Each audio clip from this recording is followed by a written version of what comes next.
సహజీవనంపై దేశ సర్వోన్నత న్యాయస్థానం కీలక వ్యాఖ్యలు చేసింది. సహజీవనంలో ఉండే జంటలు తమ మధ్య సంబంధాలు బెడిసి కొట్టినప్పుడు క్రిమినల్ కేసులు దాఖలు చేసుకుంటున్న ఉదంతాలు పెరిగిపోతున్నాయని సుప్రీంకోర్టు వ్యాఖ్యానించింది. అలాంటి సందర్భాలలో ప్రతి సహజీవన బంధాన్ని పెళ్లి చేసుకుంటానంటూ నమ్మించి వంచిన కేసుగా పరిగణించరాదని జస్టిస్ బివి నాగరత్న, జస్టిస్ సతీష్ చంద్ర శర్మలతో కూడిన ధర్మాసనం పేర్కొంది. అయితే పశ్చిమ బెంగాల్కు చెందిన ఒక మాజీ సివిల్ జడ్జికి సంబంధించిన కేసులో కలకత్తా హైకోర్టు ఇచ్చిన తీర్పును కొట్టేస్తూ ధర్మాసనం ఈ వ్యాఖ్యలు చేసింది.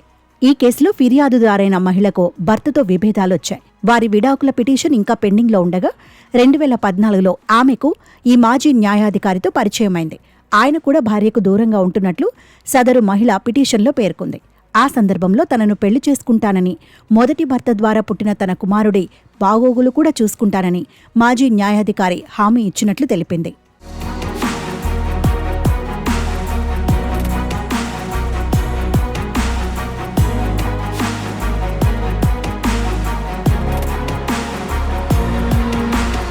అయితే తనకు విడాకులు మంజూరైనప్పటి నుంచి ఆయన తనను దూరం పెట్టేశారని సదరు మహిళ కోర్టుకు తెలిపింది.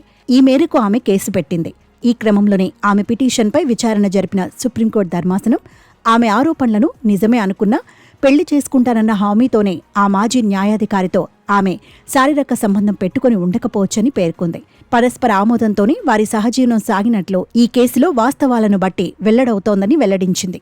వివాహం చేసుకుంటానన్న హామీతోనే ఆ బంధం ఏర్పడిందనుకున్నా అత్యాచారం వంటి ఆరోపణలను ఆ మహిళ చెయ్యజాలదని ధర్మాసనం స్పష్టం చేసింది.